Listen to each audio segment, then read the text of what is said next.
Fala galera, beleza? Meu nome é Daniel, canal youtuber de anime, e eu vou falar de Radiant. Radiant é bom mesmo? Radiant vale a pena assistir? Você que tá acostumado a assistir shonen de porrada, shonen de lutinha, esses shonen que tem bastante ação, bastante poderzinho, vale a pena assistir Radiant? Eu vou falar isso nesse vídeo. Eu assisti as duas temporadas de Radiant, acompanhei até o final, né? São duas temporadas de 21 episódios, são 3 arcos, né? Um arco introdutório, o arco de Rumble Town e o arco de Kaizen Merlin. Então a gente pode dividir o anime em 3 partes aí. A primeira temporada tem 2 arcos, a segunda temporada tem apenas um arco. O que é interessante de Radiant, porque eu acho que é um anime que vale a pena assistir? O começo de Radiant é meio parado, então você vai ter que aguentar ali uns 10 episódios até ele dar uma engrenada, tá? Porque ele enrola bastante nesse início de arco, nesse início de primeira temporada. E você entra em muitos detalhes que de fato não precisam, acaba fazendo com que o anime fica muito parado e você fica um pouco com tédio, tá?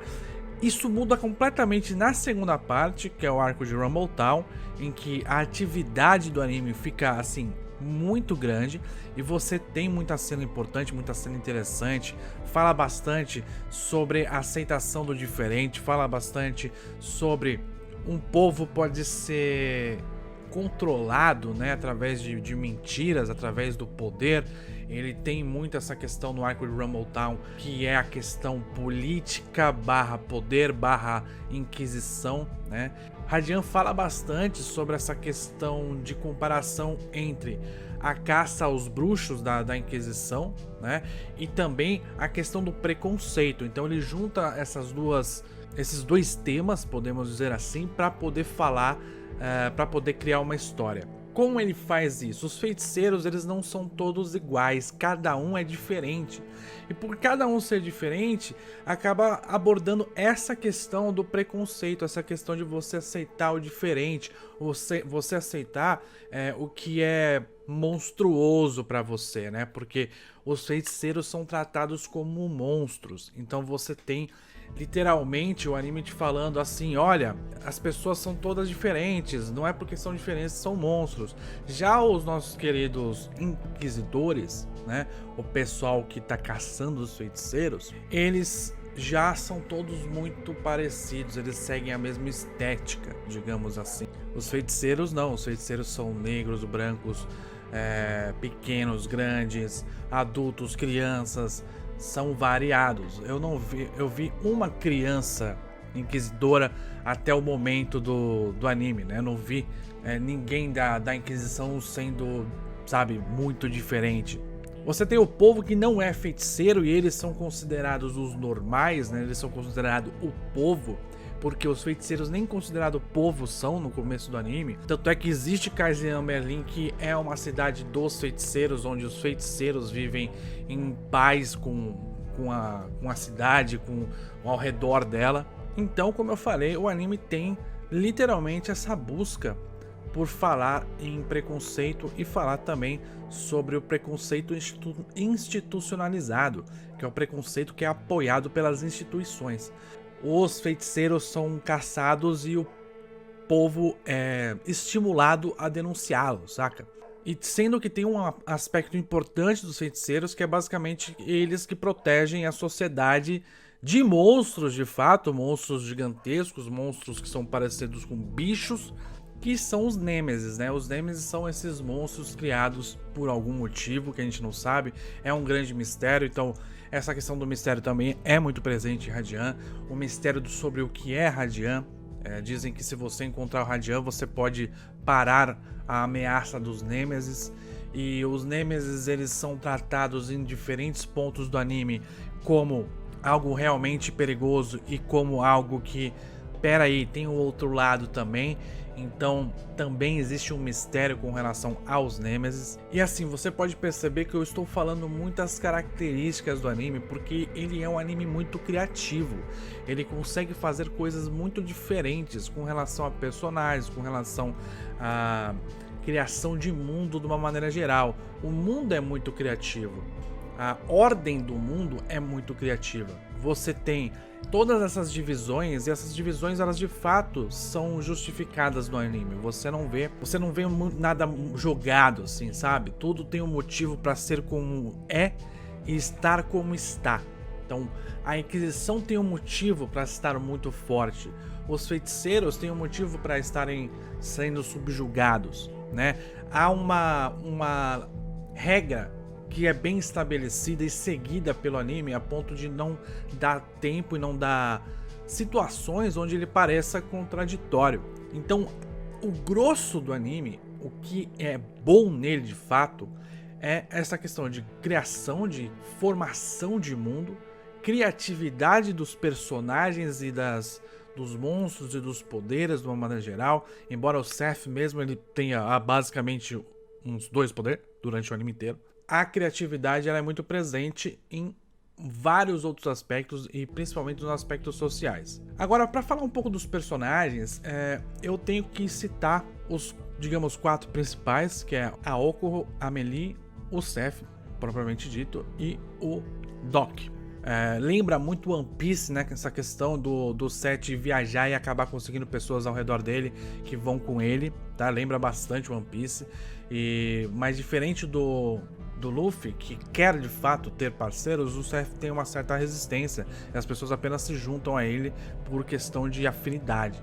E assim, a personalidade dele é bem rasinha. A personalidade do Seth é: eu preciso achar Radiant porque assim eu vou salvar o mundo dos Nêmesis e as pessoas ao meu redor elas não têm que me ajudar porque eu vou fazer isso sozinho, porque senão eu vou ferir as pessoas ao meu redor. É basicamente isso, essa é a personalidade dele. Isso se mantém durante boa parte do anime, muda um pouquinho na segunda temporada, mas nada fora do comum. A mais interessante personagem é a Melee. A Melee ela tá presente nos momentos mais interessantes do anime, tá? Tá certo que no final de Rumble Town tem um momento com o Seth que é muito impactante, mas a Melee ela faz parte de uma coisa que o anime faz muito bem, que é abordar o como você aceita as diferenças do outro, mas as diferenças não físicas, as diferenças psicológicas, os altos e baixos do outro, né? E a Melee ela tem essa dupla personalidade, né, que é uma personalidade muito carinhosa e uma personalidade bastante agressiva e poderosa, e as pessoas têm que lidar com isso. E um dos momentos mais interessantes dessa segunda temporada, inclusive, foi o momento em que a Melee tem, de fato, um embate e um atrito com o Seth por causa dessa personalidade. E o Seth mesmo ele não consegue entender no primeiro momento que ele não aceita essa personalidade dela, e depois ele reflete sobre isso. Então, ela é basicamente uma âncora para situações de emoção do anime como um todo. Tanto na parte engraçada, que ela é a melhor parte engraçada, quanto na parte emotiva, que ela é a melhor parte emotiva. O Doc, por exemplo, ele é um alívio cômico, mas ele é um alívio cômico que me lembra muito o alívio cômico Mineta. As piadas com ele são geralmente deslocadas, não fazem muito sentido com relação à hora. Ele tem muito medo das coisas, bastante como o Mineta. Então é muita piada sobre medo, sobre ele fugir, sobre ele correr, sobre, sabe, ele é um personagem chato. O melhor momento do Doc é quando ele para de ser chato e ele fica sério e ele se doa durante a primeira temporada. E ali ele tem um auge dele, mas acaba ali na segunda temporada, isso vai para o saco completamente. Tem 2 personagens que eu tenho que chamar a atenção, que são o Dragunov e o Green.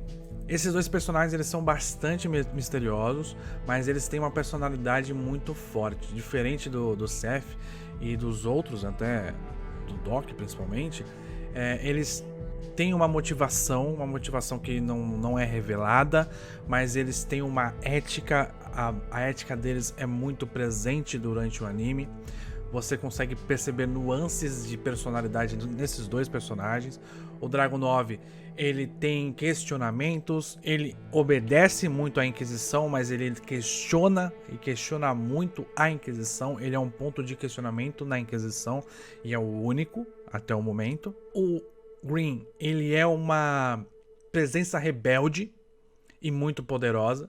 Então você tem um anime falando bastante sobre papéis sociais e papéis de preconceito dentro da sociedade e esses papéis já institucionalizados, e você tem o Green que dá uma questionada nisso, porque é um cara que tá sempre lutando contra injustiças, mesmo parecendo um vilão, né? Você tem ele literalmente parecendo um vilão, o poder dele é bastante vilanesco, podemos dizer assim.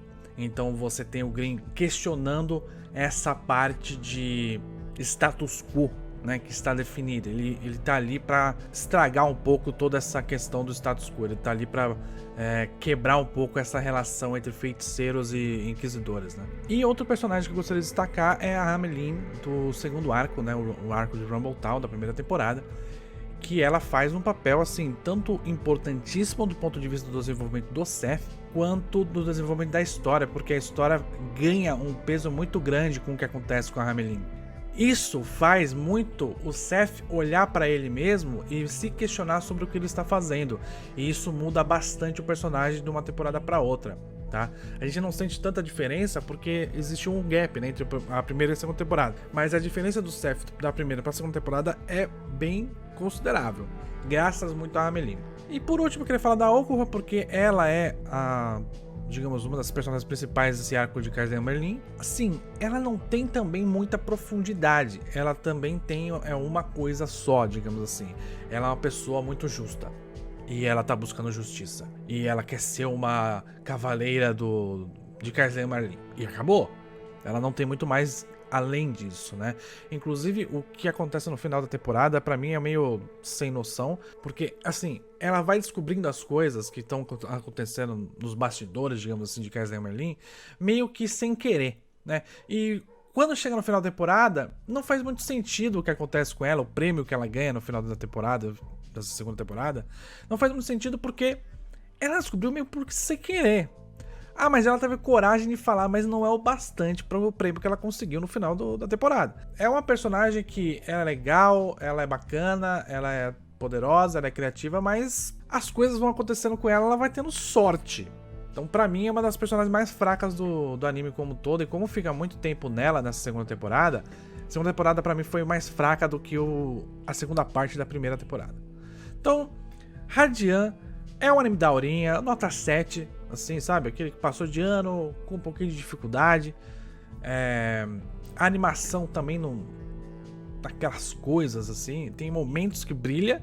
É do estúdio Leisho mesmo, o estúdio de Kanata no Astra e Given. E Hanako-kun também. Então, é um estúdio que tá fazendo anime bom até. Mas... sabe, 880. Tem momento que lembra muito Nanatsu no Taizai, e tem momento que lembra muito Naruto no melhor momento, ou Dragon Ball Super no melhor momento, ou Dragon Ball Z no melhor momento. Varia bastante, assim, muito mesmo. A direção também é qualquer coisa, é bem padrão de shonen de porrada. E basicamente é isso aí, galera. Radiant é um shonen daorinha, dá pra perder tempo, dá pra você assistir tranquilo. Você talvez se incomode com um pouco de lentidão. Esse arco de Kaizen Merlin, por exemplo, foi bem prolongado, assim. 21 episódios dá pra fazer em 14, tranquilo, assim, mas tranquilo mesmo. Levando isso em consideração, né, é um anime divertido, um anime criativo, você vai se interessar muito pelo mundo e pela política desse anime, mas ele tem esses poréns, que são alguns personagens bem rasos e um desenvolvimento de história bem devagarzinho.